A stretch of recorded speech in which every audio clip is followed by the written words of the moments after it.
تو وہ جو ایتھیس خاتون ہے وہ انٹرویو دیتے ہوئے یوٹیوب چینل پہ کہہ رہی ہے کہ اسلام نے, پہلے کہہ رہی ہے کہ اسلام نے عورت, مرد آزاد ہے, عورت بھی کیا ہے, آزاد ہے, کوئی ایک دوسرے کے غلام نہیں ہیں, دونوں پیرلل ہیں, دونوں برابر ہیں. اور کہہ رہی ہے اسلام نے دیکھو 3 دفعہ زبان سے نکالو اور کیا ہو جاتا ہے, گھر بس اس کو زندگی تباہ. تو کیوں تباہ ہو گئی؟ اگر اسلام نے بیوی بنا کے عورت کو فار ایگزامپل فرض کرو غلام بنا دیا, تو آپ کو تو خوش ہونا چاہیے کہ اس غلامی سے نکالنا بہت آسان کر دیا اسلام نے. 3 دفعہ منہ سے بولو ختم. لیکن آپ مانتی ہو کہ مسلمان جب 3 طلاقیں دیتا ہے تو عورت کا بیڑا غرق ہوتا. مانتا ہوں کہ ہوتا ہے غرق. یہ غرق اس لیے ہوا ہے کہ یہ بہت بڑی نعمت اس کو ملی ہوئی تھی, اور یہ نعمت کس نے دی تھی؟ اسلام نے دی تھی, جو اس کو بھی محافظ, اس کے بچوں کا بھی محافظ. سمجھ میں آ رہی ہے بات؟ ہاں, یہ آپ کہہ سکتے ہیں کہ جب اتنی بڑی نعمت ہے عورت کے حق میں شوہر, اور پہلے تو میں بتا دوں بڑی نعمت ہے, تبھی تو اسلام عورت کو عدت گزارنے کا حکم دیتا ہے. اور فقہاء اس کی حکمت, بہت سی حکمتوں میں ایک یہ بھی ہے کہ بزوال نعمت الزوج, شوہر کی نعمت اس سے چھن گئی ہے, اس کو احساس ہوگا اس کا, عدت گزارے گی تاکہ دوبارہ شوہر ملے گا تو اس کی قدر کرے گی کہ مجھے سوگ منانے کا حکم شریعت نے اس لیے دیا تھا کہ شوہر ایک بہت بڑی نعمت ہے جو مجھ سے چھن گئی, ورنہ اسلام سوگ منانے کی کہاں اجازت دیتا ہے. رہا یہ کہ اتنی بڑی, وہ میرا ٹاکرا ہو تو میں اس سے بات کروں گا نا, میرا ٹاکرا ہوا نا اس خاتون سے, تو میں اس کو یہ پھر دلیل دوں گا, ہو سکتا ہے یہ دلیل اس تک پہنچ جائے.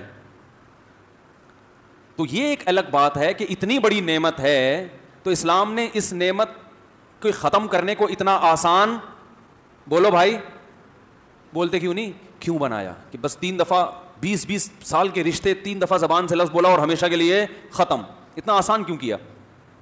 اس کی 2 وجوہات ہیں. کتنی وجوہات ہیں؟ 2. پہلی وجہ یہ ہے کہ اسلام میں الفاظ کی بہت اہمیت ہے.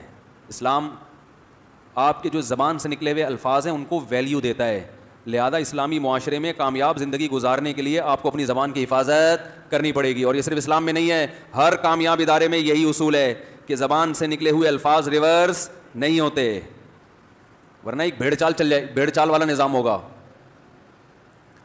فوج میں کوئی جونیئر اپنے آفیسر کو 3 فحش گالیاں نکال دے کھڑے کھڑے ہیں بھائی. ایک عام رنگروٹ سے کوئی بریگیڈیئر ملنے کے لیے آیا ڈیوٹی کے دوران, اور وہ اپنے بریگیڈیئر کو کیا کہے 3 دفعہ کوئی بھاری بھرکم گالیاں نکال دے, ہیں ایک ہی کافی ہو جائے گی, اسی کے پہ وہی اثر ہوگا جو 3 کے بعد ہوتا ہے. کورٹ مارشل ہوگا کہ نہیں ہوگا؟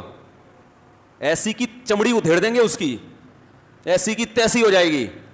اب وہ کیا غصے میں تو انسان کچھ بھی بول سکتا ہے, سر ایکچولی مجھے بہت غصہ آیا ہوا تھا, ایکچولی میں بہت طیش میں آ گیا تھا, اتنی دیر سے پریڈ میں دھوپ میں کھڑا ہوا ہوں, ایکچولی میں یہ, اور زبان سے 3 الفاظ ہی تو نکلے, 3 بھی نہیں ایک ہی نکلا ہے نا, تو کیا ہو گیا؟ وہ کہے گا سائڈ پہ آ جا, وہ کیا کہے گا اس کو ذرا چھاؤں میں لے جاؤ.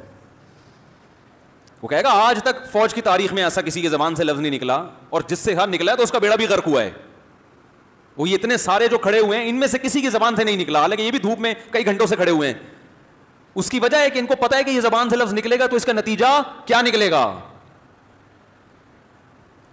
اس کو پتا ہے. کوئی آدمی اپنے باپ کو گالی دے, دوبارہ باپ سے نظریں ملانے کے قابل رہے گا؟ اسی وجہ سے لوگ نہیں دیتے, ان کو پتا ہے بھائی یہ باپ کو گالی جو ہے نا یہ ہلکی بات نہیں, جتنا بھی غصہ آئے مارے بھی کھا لیتے ہیں, ابا کو گالی نہیں دیتے ہوں گے جو بہت ہی گھٹیا اور غیر خاندانی لوگ ہیں. یہ نارملی نہیں ہے, یہ ایسا پٹتے ہیں, ماؤں سے بھی پٹتے ہیں, باپوں سے بھی پٹتے ہیں, اس لیے کہ اس لفظ کے میننگ معلوم ہے اور اس کا پتہ ہے کہ اس کے اثرات خطرناک نکلیں گے. ایک دفعہ بھی گالی نہیں دی جاتی, اور جو دیتے ہیں پھر اس کے اثرات بھی ہوتے ہیں. تو اسلام میں الفاظ کی بہت ویلیو ہے, سوچ سمجھ کے بولو. دوسری بات کہ اگر ہم یہ فرض کر لیں کہ اسلام کا یہ نظام غلط ہے, تھوڑی دیر کے لیے فرض کر لیں کہ 20-25 سال پرانے رشتے, اتنے بچے بھی ہو چکے ہیں, صرف 3 لفظ زبان سے بولے اور وہ رشتہ ہمیشہ کے لیے ختم ہو گیا. فرض کر لو اسلام کا یہ سسٹم کیا ہے, غلط ہے. تو ظاہر ہے پھر جو لبرل لوگوں کے پاس سسٹم ہے وہ صحیح ہے. پھر کیا خیال ہے کہ عدالت سے کیا لو, عدالت علیحدگی کرے گی, مرد کو رائٹ نہیں ہے. تو ہم دونوں سسٹم میں تقابل کرتے ہیں, کمپیئر کرتے ہیں, کہ طلاق کا ریشو کس سسٹم کو فالو کرنے والے لوگوں میں زیادہ ہے اور کس سسٹم کو فالو کرنے والے لوگوں میں کم ہے. تو آپ کی اطلاع کے لیے عرض ہے کہ دنیا میں سب سے کم طلاق کا ریشو مسلمانوں میں ہے, حالانکہ طلاق سب سے آسان ہے. اور دنیا میں سب سے زیادہ طلاق کا ریشو ہندوؤں اور گوروں میں ہے, حالانکہ ان کے یہاں طلاق دینا مشکل ہے. جن کے ہاں طلاق دینا مشکل ہے ان کے ہاں ریشو زیادہ, جن کے ہاں آسان ہے ان کے ہاں ریشو کم. اس کا مطلب آپ کا سسٹم دیکھنے میں اچھا ہے, حقیقت میں اچھا نہیں ہے. ہمارا دیکھنے میں اچھا نہیں ہے, گہرائی میں جاؤ گے پتہ چلے گا بہت اچھا ہے. اور جو اس سسٹم میں آپ کو خرابی لگ رہی ہے نا, یہی خرابی اس کا حسن ہے. اسی وجہ سے نہیں ہے طلاق, اس لیے کہ مرد کو پتا ہے کہ 3 دے دی تو ریورس گیئر نہیں ہے. یہی چیز مرد کو طلاق دینے سے روکتی ہے. اور آپ کیا پتا ہے 10 دفعہ عدالت میں نکاح بھی ہو سکتا ہے, 10 دفعہ عدالت میں طلاق بھی ہو سکتی ہے. یہی چیز آپ کو ڈیورس پر مجبور کرتی ہے. بہت مشکل ہے بات سمجھانا. ارے مشاہدے سے بڑھ کر بھی کوئی دلیل ہوتی ہے. مشاہدہ یہ ہے کہ مسلمانوں کا جو فیملی سسٹم ہے آج بھی پوری دنیا میں سب سے زیادہ خاندانی ہے, نمبر 1 ہے. اتنا برداشت کسی کے باپ میں دم نہیں ہے جتنا ہم اپنی بیویوں کو, مسلمان مرد یعنی ہم سے مراد, برداشت کرتے ہیں. اور گھر میں بھی بیان جاتا ہے نا, بولیں گے اچھا یعنی ہم سے مراد ہم سب. غلطی سے ہم نکل گیا تھا, آپ بھی شامل تھے اس میں. اتنا دم کسی میں آج کل نہیں ہے. سروے کرو پتہ چلے گا. جتنا بیٹیوں کو ہمارے معاشرے میں باپ شوق سے پالتا ہے نا, بیٹیوں کا غم اٹھاتا ہے, گوروں میں اور ہندوؤں میں یہ دم نہیں ہے. ان میں بھی چند ایک ہی ہیں, میجورٹی نہیں ہے. لڑکیوں کو پیدا بھی کرتے ہیں, پالتے بھی ہیں, ان کی شادیوں کا بھی انتظام, ان کی ساری ٹینشن لیتے ہیں. نہ پیدائش سے روکتے ہیں, یہ بھی نہیں کرتے, یہ جرم بھی نہیں کرتے. ویمن رائٹس کی باتیں بہت ہیں, مگر جو ویمن رائٹس پہ سب سے زیادہ چیختی ہے نا, اپنے گھر بیٹی پیدا ہونے پہ سب سے زیادہ وہ روئے گی پہلے. سمجھ رہے ہو کہ نہیں سمجھ رہے؟ ہمارے یہاں خوشی مناتے ہیں. کیوں؟ اسلام نے بتایا کہ جس نے 3 بیٹیوں کی کفالت کی, آپ صلی اللہ علیہ وسلم نے فرمایا اضمنت لہ بالجنہ, میں اس کے لیے جنت کا ضامن ہوں. آپ چونکہ اللہ کو مانتے ہی نہیں, لہذا جنت آپ کی ڈکشنری میں ہے ہی نہیں. آپ کو بیٹی کے پالنے پر کوئی فائدہ نظر نہیں آتا, لہذا آپ جتنا مرضی ویمن رائٹس پہ چیخو چلاؤ, بیٹی پہ آپ کبھی بھی خوش نہیں ہوگے. بیٹیوں پہ تو ہم خوش ہوتے ہیں بھائی. ہمارے ایک دوست ہے ماشاءاللہ 9 بیٹیاں. میں نے کہا یار تمہارا تو مجھے لگتا ہے کہ کچھ کرنے کی ضرورت ہی نہیں ہے تمہیں. 3 ضمانتیں تو تم نے اکٹھی کر لی. او بھائی کہیں جاب جاتے ہو نا, جاب کے لیے تو کچھ پوا ہوتا ہے نا, سفارش ہوتی ہے.